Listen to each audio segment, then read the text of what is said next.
ನಮಸ್ಕಾರ ಎಲ್ಲರಿಗೂ ಸರೋಜಾಸ್ ಕಿಚನ್ಗೆ ಸ್ವಾಗತ.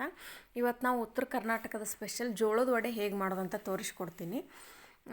ಇದಕ್ಕೆ ಫಸ್ಟ್ಗೆ ನಾವು ಮೇನ್ ಜೋಳದ ಹಿಟ್ಟು ಬೇಕು. 1 ಕಪ್ ಇಡ್ಲಿ ನಾನು ಜೋಳದ ಹಿಟ್ಟನ್ನು ತೊಗೊಂಡಿದ್ದೀನಿ. 1 ಕಪ್ಪು ಗೋಧಿ ಹಿಟ್ಟನ್ನ ಹಾಕಬೇಕು. ಎರಡೂ ಸಮ ಪ್ರಮಾಣದಲ್ಲಿರಬೇಕು.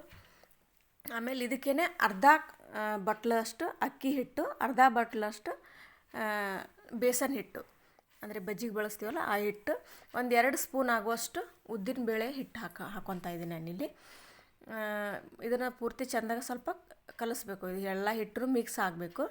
ಆನಂತರ ಇದಕ್ಕೆ ರುಚಿಗೆ ತಕ್ಕಷ್ಟು ಉಪ್ಪು, ಸ್ವಲ್ಪ ಅರಿಶಿನ ಪುಡಿ ಮತ್ತು ಬಿಳಿ ಎಳ್ಳು, ಯಾವ ಎಳ್ಳಿದ್ರೂ ಹಾಕೋಬೋದು. ಮತ್ತು ನಿಮ್ಮ ಖಾರಕ್ಕೆ ಎಷ್ಟು ಬೇಕೋ ಅಷ್ಟು ಹಸಿ ಖಾರ ಹಾಕಿ ಚೆಂದಾಗ ಮಿಕ್ಸ್ ಮಾಡ್ಕೋಬೇಕು. ನಾನಿಲ್ಲಿ ಅಜ್ವಾನ ಕೂಡ ಹಾಕ್ಕೊತಾ ಇದ್ದೀನಿ. ಜೀರಿಗೆ ಇದ್ದರೆ ಜೀರಿಗೆನೂ ಹಾಕ್ಕೋಬೋದು. ಆಮೇಲೆ ಈ ರೀತಿ ಸ್ವಲ್ಪ ನೀರು ಹಾಕಿ ಈ ರೀತಿ ಹದಕ್ಕೆ ಕಲಿಸ್ಕೋಬೇಕು. ಇದನ್ನು ರಾತ್ರಿನೇ ಕಲಿಸಿಟ್ಟು ಬೆಳಗ್ಗೆ ಮಾಡಬೇಕು. ಇಲ್ಲ 1-2 ಅವರ್ ನೆನೆದ್ರೆ ಸಾಕು. ಅಂದರೆ ರಾತ್ರಿ ಕಲಿಸಿದ್ರೆ ತುಂಬ ಚೆನ್ನಾಗಿ ಸಾಫ್ಟಾಗಿ ಬರುತ್ತೆ. ಈ ಹದಕ್ಕೆ ಸ್ವಲ್ಪ ಗಟ್ಟಿಯಾಗಿ ಇರಬಾರ್ದು, ತೆಳುವಾಗಿ ಇರಬಾರ್ದು, ಮೀಡಿಯಮ್ ಅಲ್ಲಿ ಈ ಚಪಾತಿ ಹಿಟ್ಟನ್ನ ಹಾಕೋತೀವಲ್ಲ ಆ ಥರ ಇದ್ದರೆ ಸಾಕು. ಇದಕ್ಕೆ ಬೆಳಗ್ಗೆ ಎದ್ದು ಸ್ವಲ್ಪ ಕೊತ್ತಂಬರಿ ಸೇರಿಸಿದರೆ ಸಾಕು.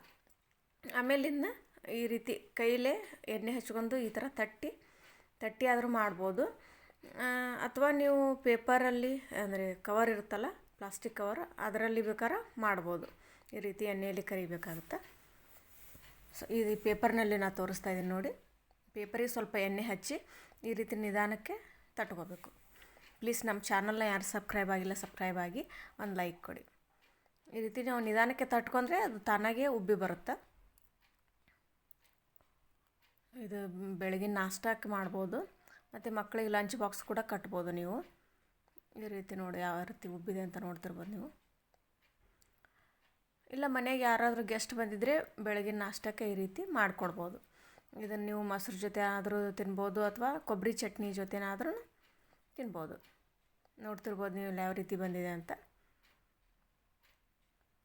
ಇದು ಹರಿದಾಗ ಒಳಗೆ ಪದ್ರ ಬಿಡಬೇಕು, ಅಂದ್ರೇ ಇದು ಜೋಳದ ವಡೆ ಪರ್ಫೆಕ್ಟಾಗಿ ಬಂದಿದೆ ಅಂತ ಅರ್ಥ.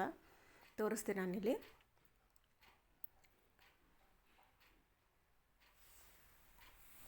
ಇಲ್ಲಿ ನೋಡಿ, ಇದು ಮುರಿದ್ರೆ ಈ ಥರ ಎಳೆ ಪದ್ರ ಬಿಡಬೇಕು, ಅಂದ್ರೇ ಇದು ಪರ್ಫೆಕ್ಟ್ ಆಗಿದೆ ಅಂತ ಅರ್ಥ. ಸೊ ಯಾವ ರೀತಿ ಬಂದಿದೆ ಅಂತ ನೋಡ್ತಿರ್ಬೋದು ನೀವು ಇಲ್ಲಿ. ಇದು ಉತ್ತರ ಕರ್ನಾಟಕದ ಯಾವುದೇ ಮನೆಯಲ್ಲಿ ಯಾವುದೇ ಫಂಕ್ಷನ್ ಇರಲಿ ಇದನ್ನು ನಾವು ಮಾಡ್ತೀವಿ. ಮತ್ತು ಆರೋಗ್ಯ ದೃಷ್ಟಿಯಿಂದನೂ ಇದು ಒಳ್ಳೆಯದು. ಜೋಳದ ಹಿಟ್ಟು ಗೋಧಿ ಹಿಟ್ಟು ಇರೋದರಿಂದ ಆರೋಗ್ಯಕ್ಕೂ ತುಂಬ ಒಳ್ಳೆಯದು. ನೋಡಿ ಎಷ್ಟು ಪರ್ಫೆಕ್ಟಾಗಿ ಬಂದಿದೆ ಎಲ್ಲದು.